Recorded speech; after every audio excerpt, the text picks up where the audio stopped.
Mbola anapaka ho ampontsika tsirairay avy ryavako ny fahasoavana sy ny fiadanan'Andriamanitra ary ho tena olona iorona amin'ny finoana isika. Ny soratra masina ryavako izay ifampizarana na iotoriana amintsika amin'ity alahady maraina ity dia arak'izay voasoratra ao amin'ny filazantsara araka ny Matio. Matio 9 ny andininy 5 ka hatramin'ny andininy 7. Matio 9 ny andininy 5 ka hatramin'ny andininy 7. Raha sitraka ao ryavako mandritra n'izao afatr'Andriamanitra izao, mandritra n'izao toriteny izao mba ataovy eo ambany masinao izany perikopa izany, raha sitraka ao no ijery an'izany soratra masina izany. Arak'izay efa nambarantsika tany amin'ny ampiandohana ryavako dia volana vaovao no itsahintsika manomboka androany. Ary isika ihany koa tanatin'ny 𝗠𝗶𝗶η𝗍 dia misy lohevitra vaovao ihany koa no banjintsika dia ilay hoe miorina amin'ny finoana ny mpino. Ka izao soratra masina eto ambany masontsika izao dia miresaka ny amin'izany hoe ny mpino miorina amin'ny finoana izany. Zay zany resahana izao.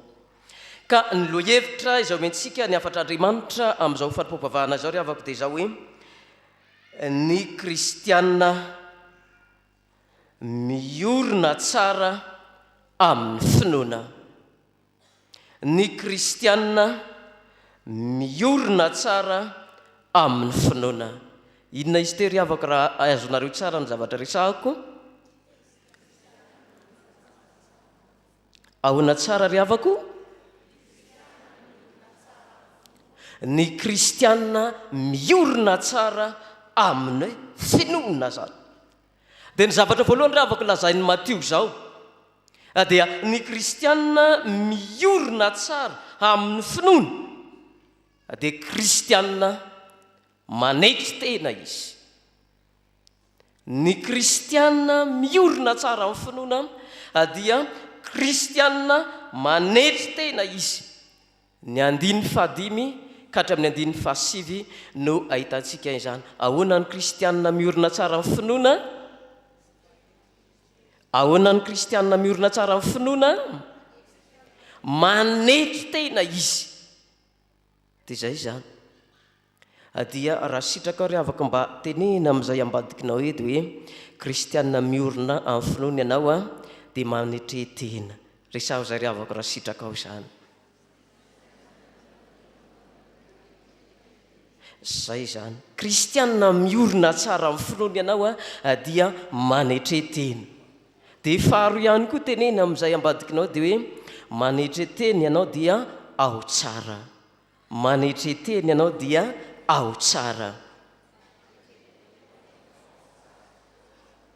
Voateninao zay eo amin'ny ambadikinao ryavako manetry tena ianao dia maninona anao rehefa manetry tena? Ao tsara zay. Fa raha tsy manetry tena ianao dia maninona? Mbola misy zavatra amboarina zany ao izay. Mbola misy mila lakile sokoafina zany ao anaty. Mbola misy zavatra tsy ao tsara zany zay. Fa rehefa miorina amin'ny finoana anao haranao amin'ny fanetretena dia ahoana ianao? Ao tsara zay. Tadidio tsara zay aloha ryavako.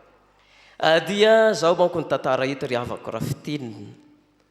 Misy lehilahy anankiray izay fantatra antsika tsara ity tantara ity dia atao hoe kapiteny izy, izay mpitaritafika tao amin'ny tafika romanina zany izy.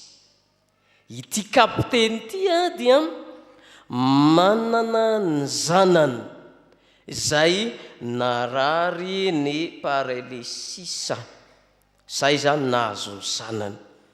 Ka i Jesoa zany rehefa tonga tao Kapernaomy tsy aiza moa no misy an'izany Kapernaomy zany dia ho avaratry ny Galilea zany no misy an'izany Kapernaomy zany. Tonga tao amin'ny toerany Jesoa. Ary rehefa eno n'ity lehilahy ity izy fa tonga tao Jesoa, dia tonga izy nanatona na nankao amin'ny Jesoa. Ary rehefa nankao amin'ny Jesoa izy dia niteny tamin'i Jesoa ilay nahazo ilay olana izay sedrehany eo amin'ny zanany zany na ny ankizilahiny ny amin'ny aretina zay nahazo azy. Dia hoy Jesoa, ndao aritsika ho any an-tranona ho any. Dia rehefa zay zany no zavatra nitenenin Jesoa, dia ilay kapiteny dia ninona ny zavatra nataony? Dia izy ndray zany naninona? Nanakana an Jesoa ho aiza? Ho ao atokantranonao zany, ka nanambara izy dia hoe areo manomboka eo le fanetretena ry avako. Le fanetretena zay hita anatin'izao 𝗙𝗶𝗶ηzao ry avako dia hoe ilay kapiteny zay manana na mahizy azy teo amin'ny mpitari-tafika romanina dia tsy niziriziry tamin'ilay fahefana izy fa rehefa naheno an Jesoa dia ahoana ny nataony? Nakao amin'ny Jesoa izy, nanatona an Jesoa izy. Zay le fanetretena, nanatona an Jesoa izy. Ary ny fanetretena zay nanana n'ity kapiteny ity faharoa dia zao, lay grady lay nananany teo mampitaritafika azy dia nataona hoana? Nampidina ambany tary, satria raha mijery tsara tsika manoha an'ilay tantara teo dia hoe zao anay Jesoa izy dia mba manam-pahefana mbo manana ny olona fehezika ka dia zay hoe teneniko izy dia mandehana dia mandeha izy, avy dia avy izy, ataovy zao dia ataony zany, fa ianao dia manana fahefana ao anatin'izany. Fanetretena anay zare avako hoe fanetretena zany. Ary tsy hoe zay ilay fahefana na ilay grady zay nananany ihany no nampidiny, fa hatramin'ny fananany ihany koa dia nahetriny noho ny amin'ny Jesoa. Dia hoe tsy mendrika akaiza ho izy? Ao an-tafon-trano koa. Tsy mendrika idirana ao an-trano koa. Ny mpandray ny fanasan'ny tompo mahay tsara no mahakasika an'io, satria vavaka inona io? Vavaka fanetretena iry avako. Ilay arenina ny silay fananany misy dia nahetry ny miaraka tamin'izay. Koa ry hava malala rehetra ao amin'ny tompo ny kristianina miorina tsara amin'ny finoana. Dia kristianina maninona izy teo? Rehefa manetry tena izy dia maninona? Ao tsara izay. Ary hitatsika i Jesoa no fahataterahany zany rehetra zany. I Jesoa ilay Andriamanitra dia nanaiky naninona? Nidina teto ambonin'ity tany ity handeha hamonjy atsika. Ka ao anatin'izany ry havako dia taomina isika kristianina mba hanetry tena isika. Taomina isika mba hanana ny toe-panahy ny fanetretena tahaka an'izay nanana n'ity kapiteny ity. Ka izao ry havako dia ento amin'ny Jesoa ny mpararisisany fanambotintena zay mety misy amin'ny vahoaka an'Andriamanitra. Ento amin'ny Jesoa zany faharelisisany fanambonintena tahaka nataon'ilay kapiteny teto hoe nanana an'izany izy dia nankao amin'ny Jesoa dia nahoana izy? Afaka an'izany. Dia ento amin'ny Jesoa ihany koa ilay faharelisisany fifikirana amin'ny arena sy ny fahefana izay mandalo ihany eto ambon'ity tany ity. Fa i Jesoa no afaka manala antsika amin'izany rehetra izany. Ary ny voalaza ao amin'ny Mateo toko fa 7:20 hoe fa izay manetry tena no asandatra, fa izay manandra tena dia ahoana? Ahetry. Zay lele mahao tsara isika. Ary hitantsika nataon'i Jesoa eto, rehefa nahita ilay fanetretena izay nanana n'ity kapitainy ity dia hoana ho Jesoa? Tsy mbola nahita finoana tahaka an'ity aho, na dia teo amin'ny Israely aza. Dia izay ilay ambarana hoe ny fanetretena dia izay ananantsika dia mitarika antsika dia hiteny Jesoa dia ao tsara ianao. Izay ny hafatra voalohany riavako dia hoe ny kristianina miorina tsara amin'ny finoana dia kristianina manetry tena izy. Rehefa manetry tena izy dia ao tsara izy, ao tsara amin'ny Jesoa, ao tsara izy hitoetra ny fanjakan'Andriamanitra. Sady hafatra voalohany. Ny hafatra faharoa kosa riavako izay omenantsika amin'izao soratra masina izao dia izao: ny kristianina miorina tsara amin'ny finoana dia faharoa dia kristianina manova ny tantara.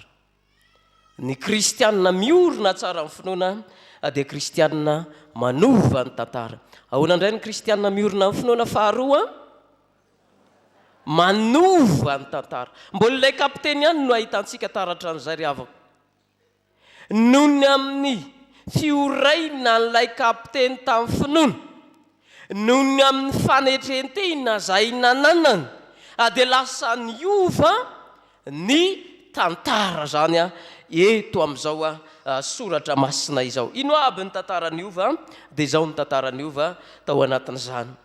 Tamin'izany vanim-potoana izany dia ny jiosy ihany no mendrika andova ny fanjakan'Andriamanitra. Izay ihany no mendrika nipetraka ao amin'ilay fanjakan'Andriamanitra. Fa noho ny amin'ny finoana, noho ny amin'ny fioraina n'ilay kapitainy tamin'ny finoana dia nitsombadika ilay tantara hatramin'ny 𝗙𝗘𝗟𝗢𝗠𝗕𝗓 dia nanino? Afaka makao amin'izany fanjakana izany. Ary izany ny hitantsika eo manomboka eo amin'ny 𝗠𝗏 amin'izao soratra masina izao ny atantsika izany. Ary lazaiko aminareo fa maro ny havanatsinanana sy ny anandrefana no tonga ka hipetraka hiara-mihinana amin'ny Abrahama sy Isaka ary Jakoba any amin'ny fanjakan'ny lanitra.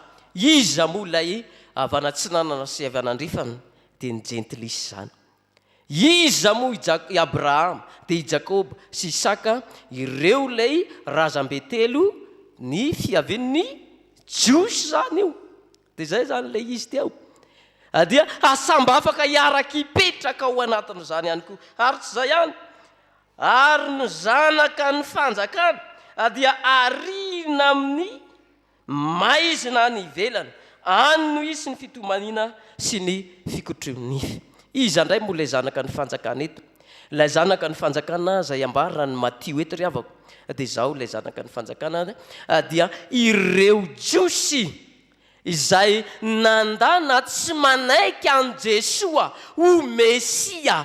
Zay ilay hoe zanaka ny fanjakana izay ambarany Matio eto.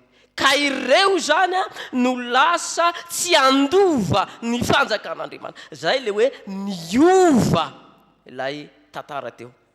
Dia inona ihany koa ny zavatra niova eo? Fantatra antsika tsara ny amin'ny olona rehefa azon'ity aretina ity eto dia olona maninona? Olona tsy afaka mandeha izany.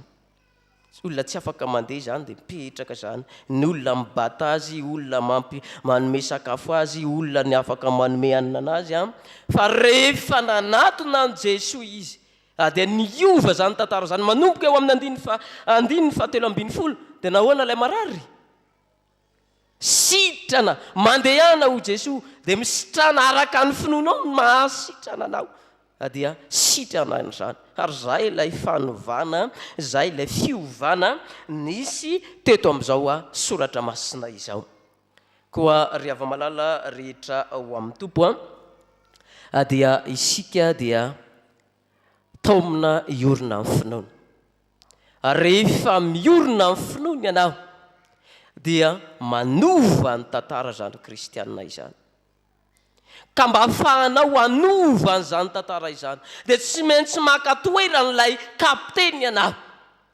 Rehefa nisy ny olana izay nahazo azy dia nentiny nakao amin'i Jesoa izany. Koa ankehitriny izao riavako dia ento amin'i Jesoa ny 𝗙𝗏𝗏 ny tsy finoana an Jesoa ho Mesia so Andriamanitra azo tompona. Eny tao am Jesoa ihany koa ny faharelisisany fanompona rehetra izay mitarika anao tsy anao ny asa fanompona.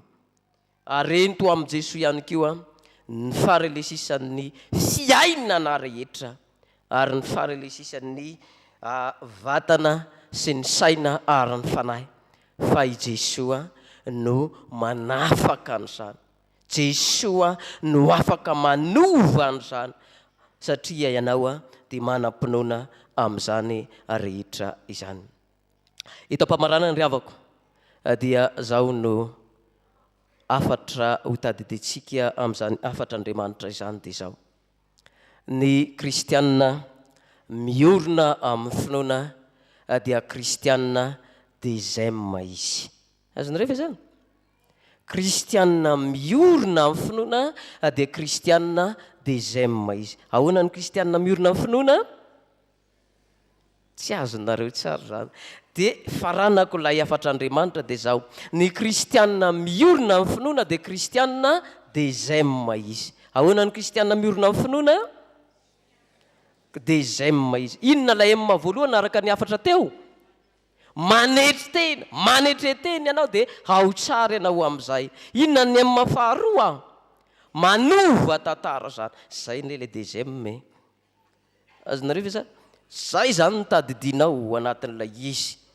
Kristianina miorina amin'ny finoana ianao dia manombokanao zao dia kristianina 𝗍𝗵 ianao. Ny M voalohany dia manetry tena. Ny M faharoa dia maninona? Manova tantara. Ilay ratsy ovanao inona? Izay tsara ataoana? Ho atsaraina. Tsy mijanona ihany fa ho atsaraina ihany koa. Dia ny tompony azo voninahitra ry havako. Fa itsika kosa iorina finoana ka ho 𝗍𝗵 ianao hanetry tena hanova ny tantara ianao. Amen.